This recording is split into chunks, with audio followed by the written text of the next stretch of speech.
బంగారం కొనుగోలు చేయాలనే వారికి గుడ్ న్యూస్. గత 2 రోజులుగా వరుసగా పెరుగుతున్న బంగారం ధరలు ఈ రోజు స్వల్పంగా తగ్గుముఖం పట్టాయి. దీంతో నిన్న పెరిగిన బంగారం ధరలు ఇవాళ తగ్గాయి. ఇక ఈ రోజు బంగారం ధరల విషయానికి వస్తే 24 క్యారెట్ల 10 గ్రాముల పసిడి ధర 1080 పతనమైంది. 1,58,360 రూపాయలకు చేరింది.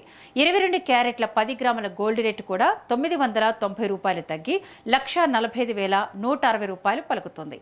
ఇక 18 క్యారెట్ల బంగారం ధరలు కూడా దిగి వచ్చాయి. గ్రాము ధర 11,877గా నమోదై 81 రూపాయలు తగ్గింది. 8 గ్రాముల ధర 95,016 కాగా 10 గ్రాముల ధర 1,18,770గా ఉంది. అయితే అంతర్జాతీయ మార్కెట్లో బంగారం ధరలో వచ్చిన మార్పులు, డాలర్ మారకం విలువల్లో హెచ్చుతగ్గులు దేశీయ మార్కెట్పై ప్రభావం చూపుతున్నాయని బులియన్ మార్కెట్ నిపుణులు చెబుతున్నారు. ధరలు తగ్గడంతో వివాహాలు, శుభకార్యాల కోసం బంగారు కొనుగోలు చేసేవారు ఆసక్తి చూపుతున్నారని వ్యాపారులు చెబుతున్నారు. మరోవైపు కిలో వెండి ధర 2,84,900 పలుకుతుంది.